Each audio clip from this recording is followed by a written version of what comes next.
Muy buenas tardes a todos, gracias por acompañarnos, gracias por estar al sol, gracias por todo. Faurozco no pudo llegar, está en Monterrey, pero les mando un muy fuerte abrazo.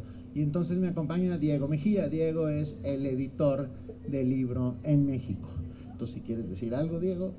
¿Qué tal? Bueno, buenas tardes. Al igual que Benito Taibo, reiterar el agradecimiento.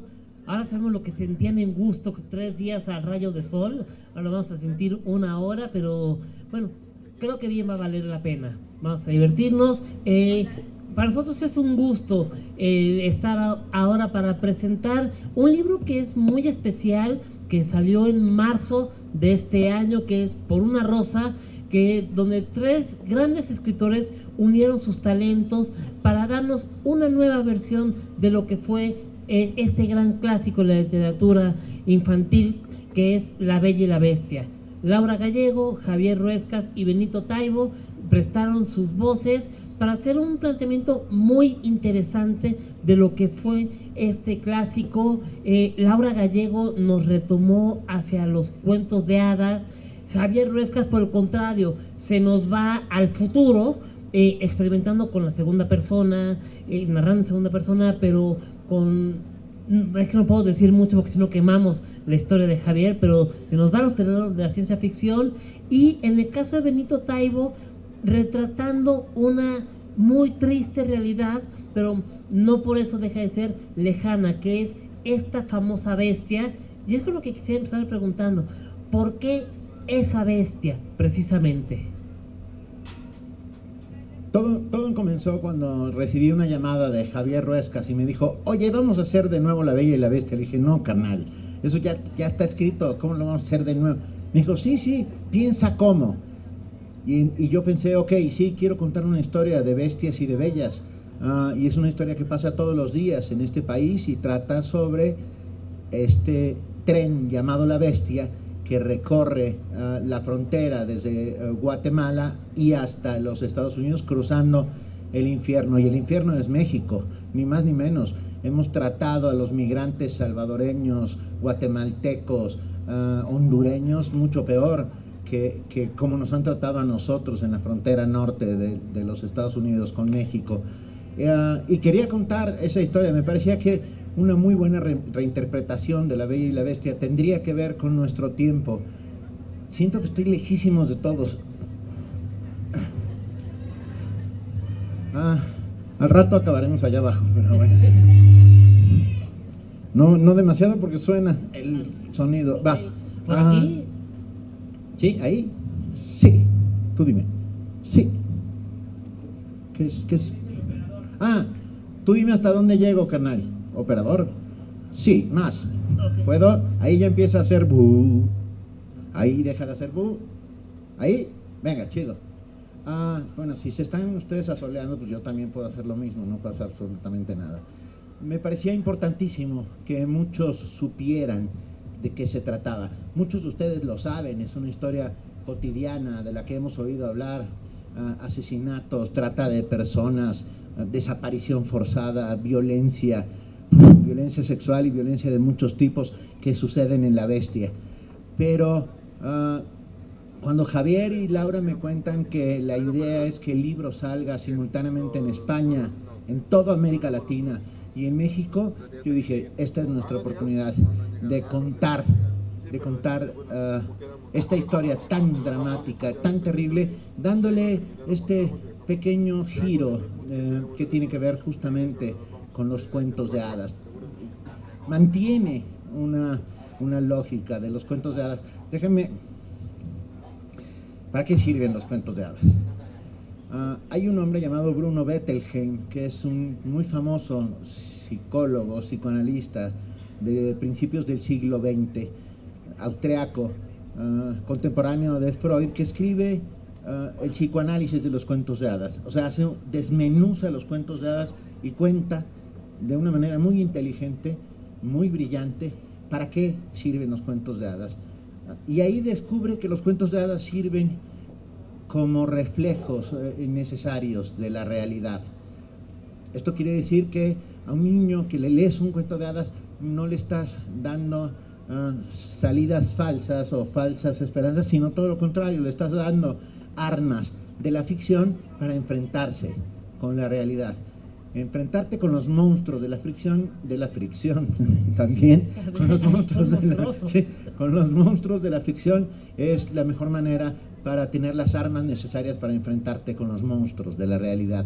Bueno, y eso fue lo que yo quise hacer con mi cuento que se llama Anabella y la bestia, la historia de una pequeña niña hondureña, no quiero contarles mucho para no estropearla, que su madre le insiste que debe aprender a nadar y la niña no entiende por qué.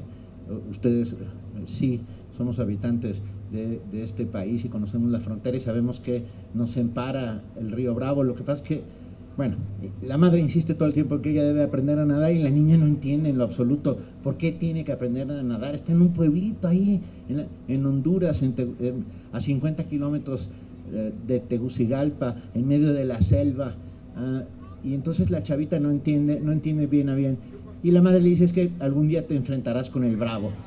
Y el Bravo, nosotros sabemos que es el río que separa nuestros dos países, pero para un hondureño el Bravo es el que se enoja. O sea, si se puso bravo es porque se enojó. Entonces la niña piensa que tiene que aprender a nadar para poder huir de ese que se enoja. Todo esto acaba haciendo una especie de juego de cuento de hadas, ni más ni menos, Diego y todos, para contar esta historia que a mí se me antojaba, que era la historia de la bestia. Se sorprendieron enormemente, tengo que decirlo, en España, en Argentina, en Chile, cuando de repente me decían, ¿pero cómo? ¿Es cierto lo de la bestia? Y digo, absolutamente cierto. Pues de punta a punta, todo lo que cuento ahí es cierto, excepto la historia de Anabella. Todo lo demás es absolutamente cierto. Y pelaban los ojos como platos porque no podían creer que eso estuviera sucediendo. Y es ahí donde los cuentos de hadas sirven para dar un pequeño golpe de realidad y para tomar decisiones importantes sobre esa realidad que sin duda todos tenemos que transformar. Algo muy importante, hablando precisamente de los cuentos de hadas, es que las versiones originales son muy duras.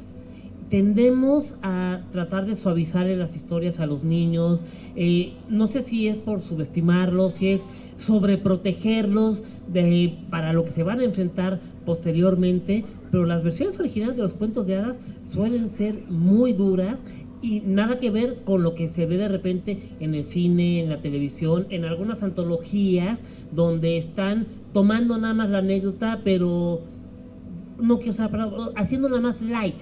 Pero los cuentos de hadas son duros y en este aspecto Anabella y la bestia, aunque tiene su historia romántica, tiene su trasfondo, esa ficción retrata esa dureza, pero nunca cayendo en amarillismo ni mucho menos, simplemente retratando la realidad de una manera fiel. Pues sí, lo más fiel que uno puede, de la manera de la ficción para hacerlo. Es cierto, los cuentos de hadas son duros y se han disneylanizado, por llamarlo de alguna manera, ¿no? Los hacen amables, pero piensen en una mujer encerrada en un castillo con una bestia. Digo, así amable no es el rollo, pues, ¿no? Y sin embargo, siempre tengo la sensación de que La Bella y la Bestia es uno de los cuentos de hadas que más ejemplifican la posibilidad de la rebeldía entre las mujeres. Ella va, en el cuento original, ella va y se da como rehén para que su padre... El sacrificio, precisamente, ¿no? Se sacrifica pero simultáneamente la chava Bella es una mujer que lee en un tiempo en que la gente no lee, que quiere ir más allá en un tiempo en que la gente se conforma con lo que tiene a su alrededor, y por lo tanto es un cuento feminista que a mí me encanta y donde logra domar a la bestia, ¿no? La logra convertir en persona. Por otro lado está, bueno, la historia de la bestia, que en el fondo es la lógica de no nos dejemos llevar por las apariencias, ¿no? Hay bestias que tienen dentro un humano y hay humanos que tienen dentro una bestia, como los diputados. hay muchos tipos de bestias. Que pues. no forzosamente son tan humanos. No, por supuesto, tampoco, mientras no haya pruebas genéticas concluyentes. No. Pero lo que es cierto es que, bueno, tiene estas dos vertientes, y la que más me gusta es la de bella como sinónimo de libre, como sinónimo de rebelde, como sinónimo de yo hago lo que quiero, aunque las condicionantes externas me obliguen a lo contrario por ser mujer, ¿no? Y esto me parece muy importante. De hecho, es algo muy interesante. Estamos en una época, en los últimos 5, tal vez 10 años, donde la mujer está tomando un papel muy protagónico dentro de la literatura, no solo como escritoras, sino como personajes. Hubo una época en la que era mujer sumisa, que esperaba que la rescataran, y ahora, por el contrario, la mujer es protagonista, toma las decisiones, lucha hombro con hombro. Pero ¿hace cuánto no se había hecho ya precisamente con La Bella y la Bestia? Por mencionar un solo personaje, y de repente como que se difuminó el papel de las mujeres y están retomándolo ahora, este famoso empoderamiento femenino o girl power que por ahí se le llama, pero es triste que se tenga que reconocerlo cuando siempre tuvo que haber sido igual, ¿no? Sí, el siglo XIX fue particularmente duro con las mujeres. Hablo de las mujeres en la literatura. Porque fueron más cosificadas que nunca, o sea, puestas dentro de un esquema y obligadas a permanecer ahí. Y eran o las posibles mamás de los niños perdidos, estoy pensando en Peter Pan, porque Peter, cuando invita a Wendy a Nunca Jamás, no es para volverla una suerte de compañera, o para que se la pase poca madre, o para que baile con los indios o luche contra los piratas. Lo que Peter Pan quiere es que Wendy sea la mamá de los niños perdidos, ¿no? Y eso es para lo que la lleva. Claro, y esto nadie lo ve así como a primera vista. De repente dice, hijo del...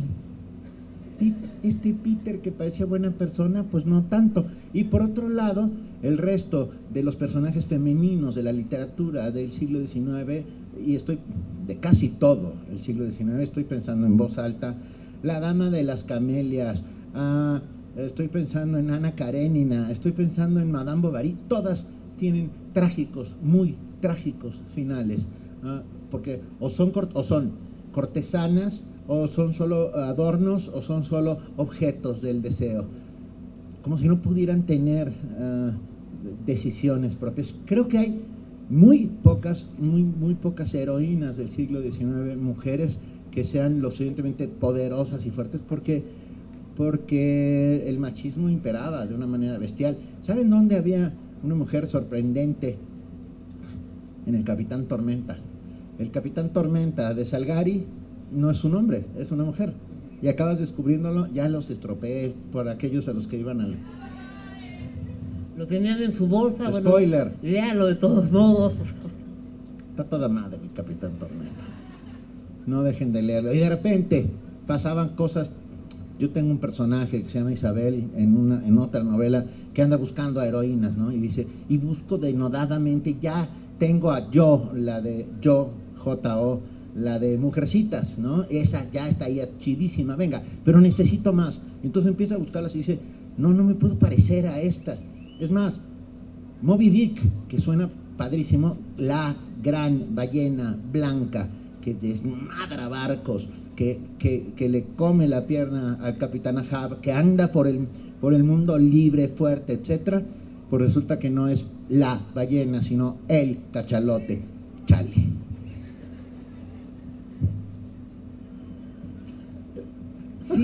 Sí, bueno, sin embargo, esta nueva tendencia, las mujeres tomando ese protagonismo y haciendo esta suerte de homenaje al carácter de la bella, a la nobleza, al sacrificio que ella se impone.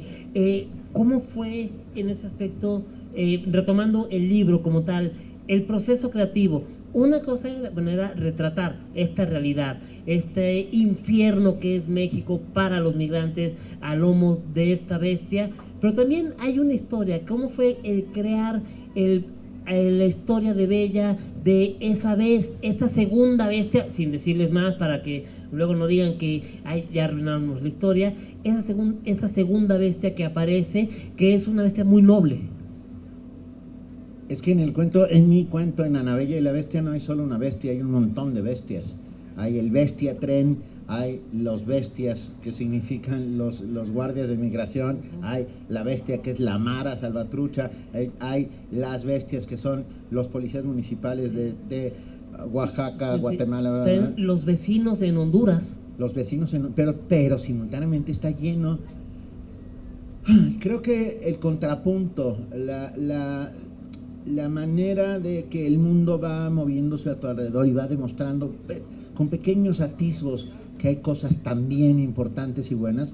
Por ejemplo, salen haciendo un papel especial dentro de mi cuento las patronas, claro, que son estas maravillosas mujeres que viven muy cerca de Córdoba, Veracruz, y que organizadas entre sí, sin ninguna ayuda de ningún tipo, ni oficial, ni de otra manera, decidieron empezar a ayudar a los migrantes, y se ponen junto a las vías del tren, y en el momento en que pasa el tren, y pasa muy rápido, les dan comida, agua, vestimenta. A mí me parecen admirables, me parecen... Cada vez que quiero tener buenos sueños, sueño con estas mujeres, que son una suerte de ángeles guardianes laicos que están ahí para salvarnos a todos en medio del infierno, porque la bestia y este camino de Guatemala hasta la frontera con los Estados Unidos es el infierno, es el verdadero infierno. Estamos en un país que se está pudriendo de muchísimas maneras y que tenemos que transformarlo, y son por medio de estos pequeños destellos, estas gentes buenas, nobles, que de repente aparecen en medio de la nada y ayudan, que hay algunos de ellos, no todo es infierno, pues, son los que me dan esperanza, pues.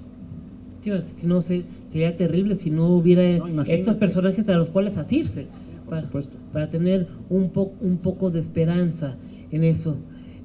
Para Benito Taibo, ¿cuál es el panorama en la literatura juvenil actual? Con estas tendencias que hay de repente del retelling que le llaman, que si el distópico, que si el romance paranormal, que si la literatura de los enfermitos, ay, pobre, tiene cáncer, pero que tengas tu historia de amor, todos los personajes que sufren. Pero para ti, ¿cuál es la perspectiva actual de la literatura juvenil?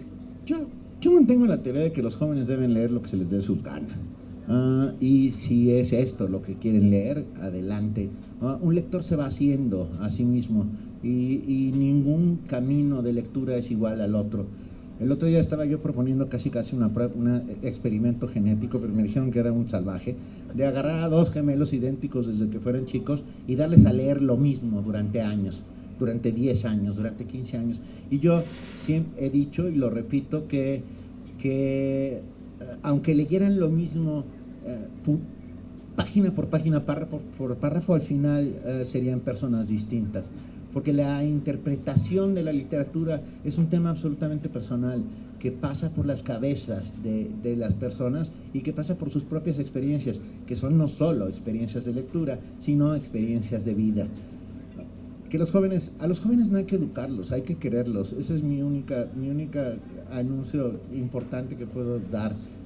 Creo que deben leer lo que se les dé su gana, y que son los adultos, son los maestros, son los padres de familia los que tienen que acercarse a las lecturas de sus hijos, porque cuando están leyendo, no están leyendo solamente un libro, están leyendo a su tiempo, están leyendo a sus pares, están leyendo a sus contemporáneos, están leyendo al mundo, y en ese sentido creo que esta literatura, a mí me odio llamarla literatura juvenil, me parece que es un membrete falso, porque a mí Rayuela me parece literatura juvenil, y me parece literatura juvenil 100 años de soledad, y me parece literatura juvenil montones de textos que no lo serían si alguien no les pone el sellito, ¿me explico? Sí, como que son etiquetas que tratar de encauzar, pero a la vez está limitando la experiencia lectora. Por supuesto, porque si la lógica es literatura juvenil porque aparece un joven dentro, Lolita de Nabokov es literatura juvenil, y yo la verdad es que no lo creo, sinceramente, pero bueno, yo creo que deben leer lo que les dé la gana, y que uno se va haciendo lector como va avanzando. Uno puede empezar en el cómic, iba a decir algo mucho más duro, pero no lo voy a decir porque hace mucho sol, y acabará, todos los caminos llevan a Julio Cortázar, de eso estoy convencido. O sea, tú avanzas por la literatura y tarde o temprano te atraviesas con Julio Cortázar y dices, güey, qué bueno que ya llegué, ¿no? Porque te das cuenta que ya llegaste. Bueno, precisamente cuando se dice que los jóvenes no leen, no hay más que ver esta feria. Sí, leen, ¿cómo no van a leer? Hay que ver esta feria ya más de 35 años. La feria, creo que es la edición 37, me parece, de la feria. Los que están aquí aguantando el rayo del sol, escuchando esta charla, los que están devorando, pero también los que están creando desde plataformas electrónicas, los que tienen los deseos, que van a talleres literarios. Ya, creo que podemos tener un futuro promisorio tanto por lo que se está produciendo ahorita como por las nuevas voces que están surgiendo. Totalmente cierto. Aquí hay madres que traen a sus hijos y son madres que vinieron a la feria o que mira, ahí ya rápidamente levantó la mano. No, y también hay hijos que traen a sus padres. O hay hijos que traen a sus padres, pero es una experiencia súper chida como de repente las madres, a ver, y esta es la parte más importante que tiene que ver con la rebeldía, que tiene que ver con las mujeres. El lenguaje se reproduce, se enseña vía materna. Pero también el amor por la lectura se enseña vía materna. Y yo, hoy por hoy, la estadística y mi propia experiencia me ha mostrado una y otra vez que quienes están leyendo un montón son las chicas jóvenes de entre 13 y 18 años, un montón, en proporción de 7 a 3, o sea, 7 mujeres de cada 10, los 3 otros hombres, adolescentes que están leyendo y que están sosteniendo en gran medida a la industria editorial y que están leyendo lo que se les antoja, están leyendo su tiempo. Y ellas, si deciden, y sin ningún tipo de cosificación ni de poner dentro de si deciden ser madres porque se les antojó, seguramente pasarán esta suerte de virus, porque así es como lo considero, el virus de la lectura, a sus hijos. Y por lo tanto, algún día, a la larga, tendremos ese país de lectores que todos queremos. Pero a mí no me importa que lleguemos al país de lectores. Primero necesitamos un país de justicia. Necesitamos tener un país donde todos tengamos las mismas posibilidades, los mismos derechos, tengamos el acceso a los bienes, a la salud, a todo, pues. Y luego ya los libros deberían estar integrados en esta nueva lógica. Precisamente como sociedad parece que como que nos falta mucho un poco para crecer como sociedad. De repente ver a los jóvenes aquí, incluso la tragedia que vivimos hace ya mes y medio con los sismos, ver cómo fue la juventud la que se organizó para ayudar antes que las autoridades, da un poco de esperanza, ¿no crees? Da mucho de esperanza. Pero yo tengo esperanza desde hace mucho tiempo. Quiero decir, solamente no se vale estar desencantado si no estás encantado previamente, y yo sigo encantado, y cada vez que me enfrento a públicos juveniles los miro a los ojos, sé que estamos en buenas manos y eso me tranquiliza enormemente. Estamos en buenas manos, las de ellos, no las de las otras buenas manos. Hace un ratito oí decir, aquí estaban dos chicos muy divertidos, diciendo que la crítica era buena, que recibir críticas era importante, y bueno, coincido con esa lógica. Pero luego, nada, pensé muchas cosas muy enloquecidas. Tengo un sueño recurrente, que es que llegan los marcianos a mi casa, ¿no? Y tocan a mi puerta y me dicen, llévanos con tu líder. Y yo digo, en la madre. ¿Qué papelón? O sea, no podrían venir la semana que entra, dentro de 15 días, en el 2018, no sé, me da mucha pena. Nuestros líderes me apenan enormemente, o esos que aparentemente son nuestros líderes. En cambio, si me dijeran, llévanos con tus líderes del futuro, con gusto vendría y les presentaría a todos estos jóvenes que son los que transformarán el mundo. Si podrían venir ahora en noviembre para la feria. Que se vengan, sí. Claro. Sí, vengan en noviembre a la Filija y les presento a los que serán nuestros líderes, a nuestros verdaderos líderes. Sí, justamente la infancia. cómo era concebida antes. Recordarás el chiste de Mafalda, que eran pollos de la literatura, o carne de la literatura, siempre se comían a los niños. También ha cambiado esa figura, hay figuras como entrañables como Tom Sawyer, Huckleberry Finn, no solamente las víctimas, y ahora un Harry Potter que va desde niño, que lo vamos viendo crecer hasta convertirse en lo que llega a ser para este gran enfrentamiento con Voldemort, cómo fue acompañando y creando toda una generación de lectores. Así como las mujeres tuvieron un siglo XIX muy duro, los niños ya dejaron de ser como que el plato principal del buffet, y ahora más bien son como los que van a comer en la literatura, ¿no? Está chidísimo eso que acaba de decir, lo voy a apuntar y lo voy a decir yo también. San Harry Potter hizo mucho más que lo que hicimos cientos de promotores de lectura a lo largo de la vida. Logró quitar este miedo al libro como objeto cultural, ¿no? Que la gente ve el libro y es así como, ¿no? Porque nos metieron en la cabeza que sirve para aprender, que es intocable. Incluso las bibliotecas fueron lugares de castigo durante gran parte del siglo pasado. Pepe, le levantaste la falda a Loren, te vas a la biblioteca. Bueno, y allí iba el otro todo cabizbajo y estaba una hora metido en la biblioteca aburrido como una ostra, porque nadie le había dicho que tenía las llaves del universo, ¿no? En la mano, las llaves del universo. Al contrario, les decían que la letra con sangre entra. Al revés, se mantenía una lectura completamente distinta. Pero yo estoy convencido de que las cosas han cambiado y que han cambiado para muy bien. He visto a maestros, y los veo constantemente, a maestros comprometidos, a padres de familia preocupados, a chavos que buscan denodadamente a esos héroes que los representen, ¿no? Ya no somos parte del buffet, somos uno más de los 300 que defenderán el desfiladero de las Termópilas, de la estupidez, de la ignorancia, de la ignominia, de la violencia. Y aquí estaremos todos para defenderlo. También una de las ventajas de esta era en la que vivimos, era muy difícil hacerlo en el siglo XIX, que tres talentos, Laura Gallego, Javier Ruescas viven en España, Benito en México, impensable que en el siglo XIX se juntaran de dos continentes distintos para hacer esto. Ahora, sin embargo, las ventajas del internet, los mensajes de WhatsApp, Messenger, lo que sea, esa posibilidad de trascender fronteras, pero no esperar a que alguien se diga a traducirlo, o que uno se muere y ya 20 años después de que uno se muere se publica la obra. Ahora podemos tenerla en tiempo real, ¿no? Sí, la inmediatez del internet nos ha brindado posibilidades maravillosas, y no solo en el territorio de la escritura, sino también en el de la recomendación de libros.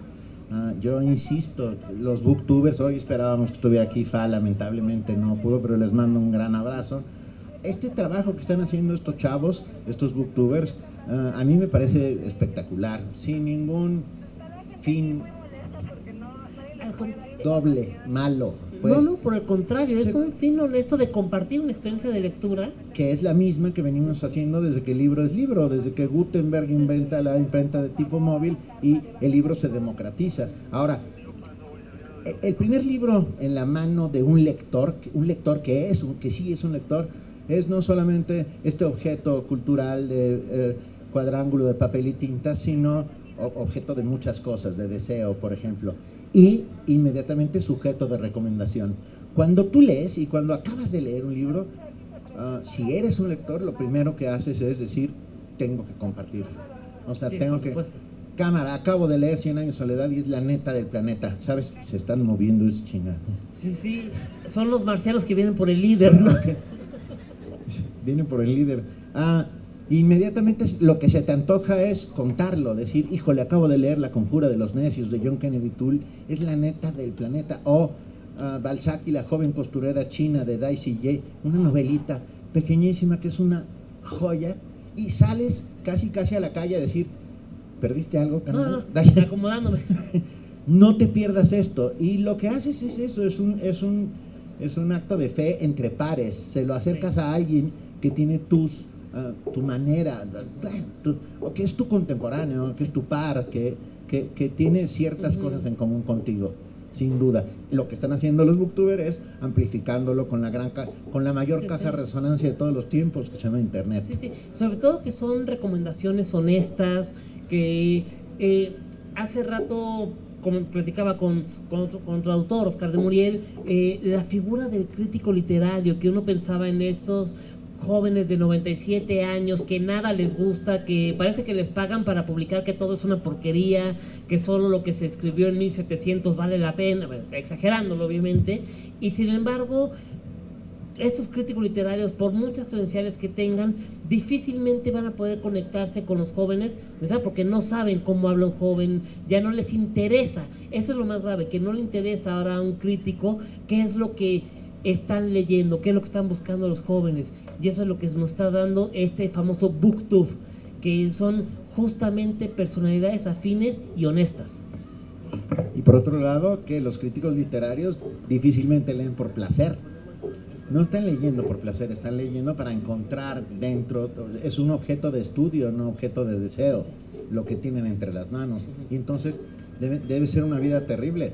O sea, mirar todo con estos ojos críticos terribles, ¿no? Y que al final digas, no, bueno, no existen los libros sin defectos, todos los libros tienen defectos y tienen erratas.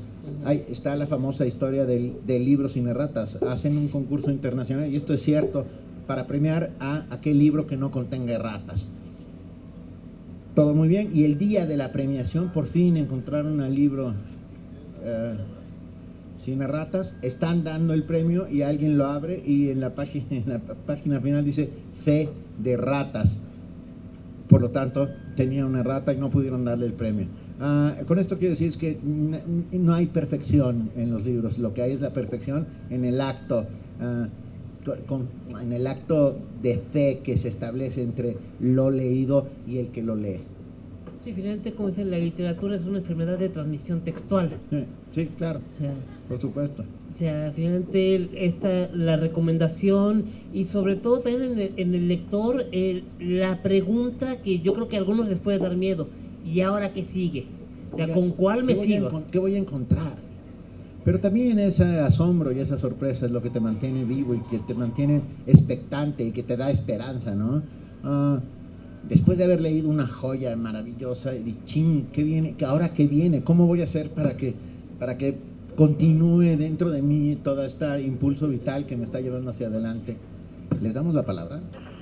Sería interesante también conocer qué es lo que opinan los jóvenes, qué quieren decirle a Benito, quienes hayan leído Por una rosa, si quieren preguntarte algo de tu cuento o comentar algo del cuento de Laura Gallego, que veo, no está aquí, pero léanlo, es un cuento maravilloso. Y el de Javier también. También muy bueno, pero por ejemplo, muy chistoso, cómo Javier redescubre para muchos la ciencia ficción, sí. Y en el caso de Laura Gallego, reinventando los cuentos de hadas y con una premisa muy interesante: para conocer la verdad hay que llegar a las últimas consecuencias. Totalmente cierto. ¿Alguien quiere decir algo, por favor? Sí. Mira, ¿alguien tiene un micrófono? Sí. Sí, ahí va. Ahí va.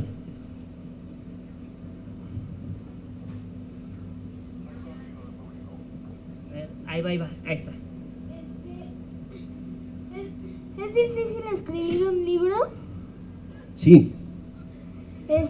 Excepto, a ver, sí es muy difícil escribir un libro. Parece fácil porque ves a gente que dices, bueno, si lo escribió ese güey, cualquiera lo puede escribir. Pero sí es difícil porque es un oficio, porque hay que trabajar un montón, porque hay que tener las nachas potentes y poderosas para estar montones de horas escribiendo y sobre todo borrando y volviendo a escribir. Es un oficio que se ejerce con el tiempo y que además es muy digno, muy noble y es maravilloso y que conlleva un enorme compromiso. No se puede publicar cualquier cosa, no debería poderse publicar cualquier cosa. Exacto, es la responsabilidad ante los lectores. El tío del Hombre Araña lo decía muy chido, gran poder implica gran responsabilidad.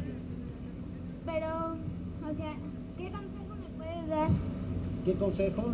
Ajá, es que yo quiero escribir mi propio libro. Me parece muy chido, escríbelo. Siéntate y escríbelo. Y luego, el mejor consejo que te puedo dar es que lo escribas y que lo guardes en un cajón. Y que, espera, y que lo saques dentro de 2 meses o 3 meses. Déjalo, eso se llama proceso de reposo. que descanse. Lo sacas dentro de 3 meses, lo lees y tú mismo vas a decir, no, mira, aquí habría que hacerle. Es que es un proceso largo. No creas que escribo mi libro, lo publico, me vuelvo famoso y nos vamos a la Feria Internacional del Libro Infantil y Juvenil. Es mucho más complicado. Pero no dejes de hacerlo. Escucha, hay que hacerlo. Es que, bueno, no esté bien, pero es que necesito todavía saber bien. O sea, cómo. Bueno, primero, no sé bien si lo voy a hacer o si no. Lo ando pensando bien. Órale, ¿cómo te llamas? Ian Alejandro Maldonado Campos. Querido, déjame decirte una cosa. Lo más importante para escribir un libro es ser un lector. Tienes que leer un montón de cosas antes de ponerte tú a escribir. Porque hay muchas cosas que han sido escritas. Hay millones de libros y es muy probable, no todos los seres humanos pensamos de maneras similares. Hay corrientes de pensamiento que a ustedes no las ven, pero están volando por aquí encima, que tienen que ver con montones de cosas, con cultura, con sociedad, con maneras de expresarse. Y de repente puede ocurrirse una idea maravillosa y resulta que, o sea, ejemplo. Aquí adelante, en Azcapotzalco, yo conozco a los dueños de una funeraria que tienen un hijo que es muy chido, que es muy trabajador y que está enamorado de la hija de los dueños de la mercería que está enfrente. Pero los papás dueños de la mercería y los papás dueños de la funeraria se odian entre sí. ¿Le suena?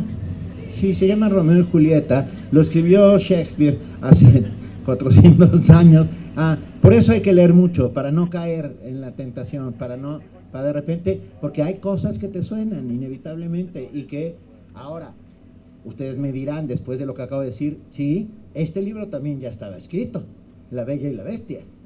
Lo importante es la reinterpretación, lo importante es cómo lo escribes. Y para poder escribir necesitas haber leído montones de cosas para encontrar tu propia forma, tu voz, tu estilo y tu manera. Sobre todo algo muy importante que mencionas ahorita en el consejo, el saber qué dejar y que no ese proceso de reposo, de borrar y volver a escribir, nunca queda a la primera. ¿Ya? Billy Wilder contaba una anécdota que él tenía una crisis para escribir un guión y que lo más frustrante era que todas las noches soñaba historias maravillosas, pero despertaba solo con la sensación de que había soñado algo muy chido, pero no se acordaba de qué. Un día se fuerza a sí mismo a despertarse y dice, bueno, voy a anotar la anécdota básica y ya después el oficio de guionista me va a ayudar a desarrollarlo. Y dice que esa vez soñó la más maravillosa de las historias. Como pudo, se despertó, anotó un par de cosas y se volvió a dormir con la tranquilidad de ya tengo la solución, ya tengo la historia, esta así no se me va. Lo que escribió fue chico conoce chica, nada más. Chico conoce chica es el principio básico de cualquier gran texto. ¿Sí? ¿Alguien más por ahí? Sí, un montón.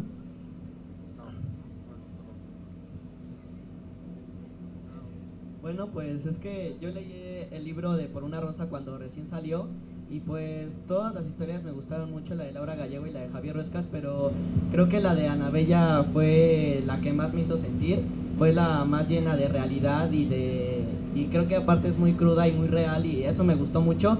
Y para mí leer esa historia fue todo un proceso, entonces siempre me dio curiosidad cómo fue el proceso para usted escribir esa reinterpretación de un cuento muy famoso y aparte muy bonito. ¿Cómo te llamas? Santiago. Santiago, gracias. A ver, cuando de repente Javier, que es el que se le ocurre todo esto, es el que tiene la primera idea, me dijo, vamos a reescribir, vamos a hacer un retelling. Fue la primera vez que yo escuché la palabra retelling. Y él me lo dijo, vamos a hacer un retelling. Y dije, ¿qué, carnal?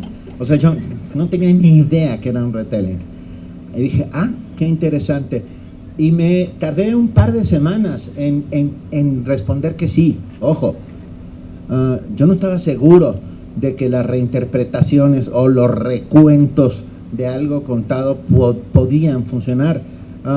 Y hasta que tuve bastante madurada dentro de mi cabeza la posibilidad, fue cuando le dije que sí a Javier, pero mientras tanto no me atrevía, te estás metiendo en terrenos súper pantanosos, pues, ¿no? O sea, vamos a hacer un retelling de 100 años de soledad, puta madre, o sea, es que es una locura, es un suicidio, completamente es un suicidio.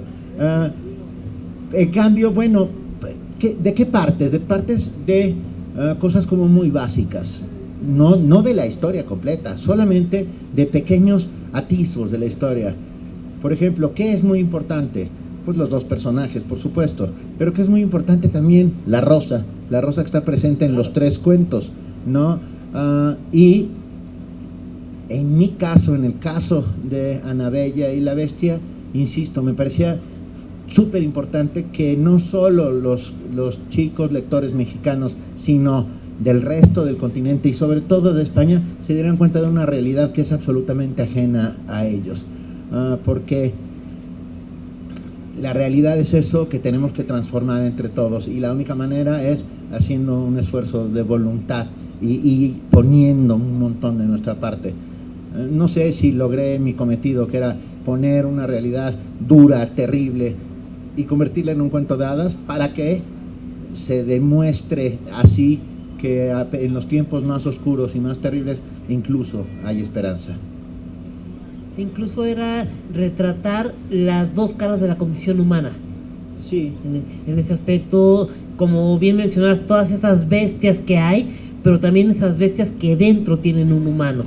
O sea, el ver más allá para no quedarnos con esa primera impresión y no juzgar, porque es algo que tendemos que hacer. Así es. Sí. ¿Alguien más por ahí? Sí. Bueno, mi nombre es Aranza, y bueno, primeramente... ¿Cómo? Mi nombre es Aranza. Hola, Aranza. Y primeramente le quiero decir, bueno, que la admiro mucho y que amo todo lo que, bueno, he leído muchas cosas que usted escribe y me encantan. Y bueno, mi pregunta es, ¿qué se hace cuando ya se termina un libro? ¡Wow! ¿Qué eso es filosofía aplicada, querida. ¿Qué se hace cuando se termina un libro? Te lo pongo. Es Nietzsche. Hay varias opciones.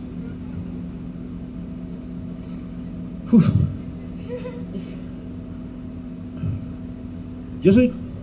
Yo tiendo a terminar el libro y buscar el siguiente, que creo que es mi parte optimista, pero también me he puesto a llorar. También me ha pasado con libros espectaculares que no quiero que se terminen y entonces los voy así como, leo una página y lo dejo, ¿no?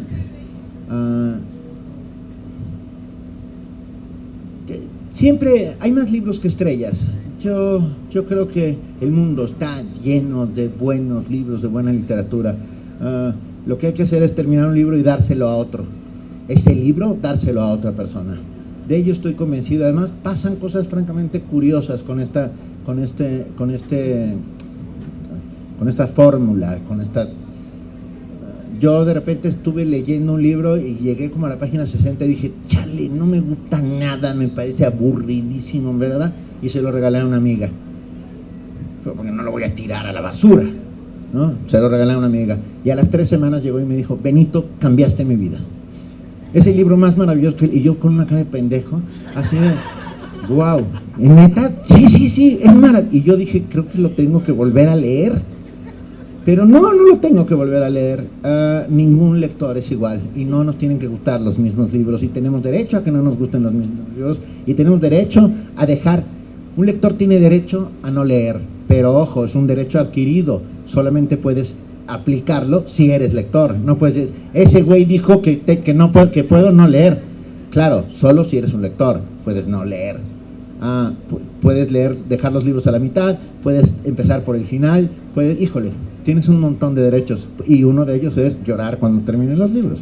Pues es como Rayuela, tienes derecho a empezar de nuevo a leerlo de otra manera, por supuesto, tienes toda la razón, Diego. Benito. Hola. Soy Adriana, mamá de Aranza. Hola, no, neta, y no es como frase hecha, pero parecen hermanas. Gracias. 2 preguntas. Una, quisiera ser mi tío Paco. Sí, con gusto. Y la segunda, tengo una hija que le encanta leer, que obviamente ya escribió su libro, lo tienen en Penguin Random, pero no le han dado respuesta. Entonces, ¿qué consejo nos pudieras dar? Mucha paciencia. Mucha paciencia. Escucha.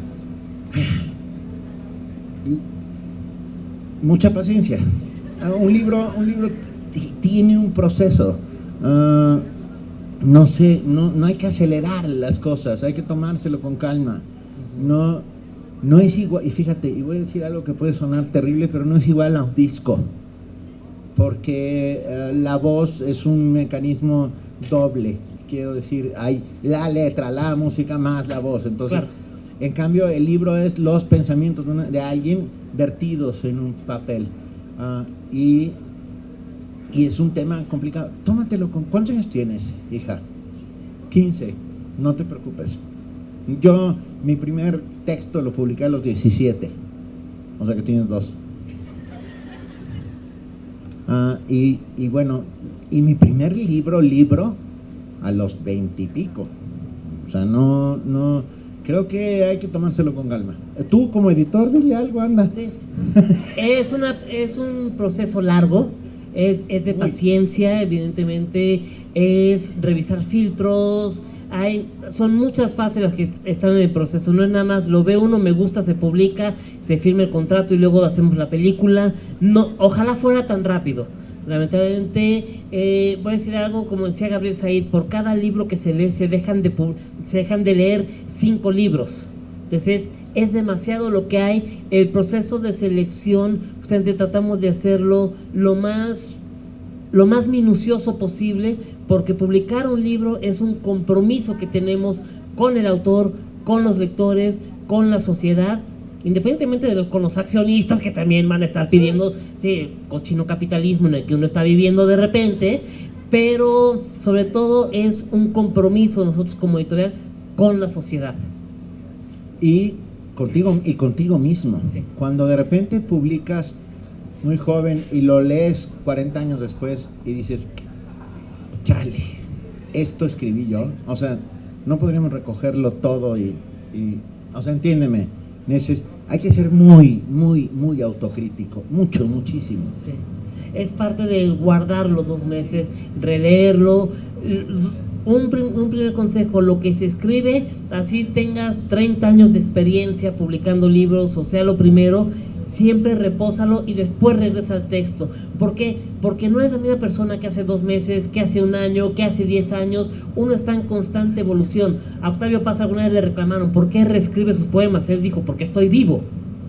O sea, cuando me muera tendrá la versión definitiva, pero mientras esté vivo puedo estar retrabajándolo porque él está evolucionando, uno va evolucionando como persona. José Emilio Pacheco escribía con la goma de borrar. ¿Sí? Si tú agarras los primeros textos de Pacheco y los comparas con con las últimas ediciones de los mismos textos, son distintos, porque José Emilio iba borrando y quitando cosas, haciendo que todo fuera mucho más, encontrar la esencia de lo que estaba intentando decir. Gabriel Said lo reescribe al grado de que nada más deja el título. Así es. Y todo lo demás es distinto de una edición a otra.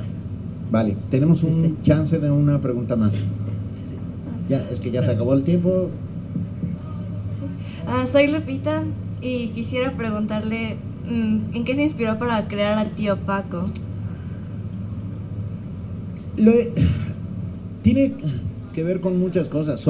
Es un personaje literario que surge de la literatura y que tiene que ver con Mark Twain, con Dickens y con mi padre y con mi hermano y con mi tío abuelo. O sea, tiene pedazos de montones de cosas y con un cacho de mí mismo y con un cacho de todos los demás.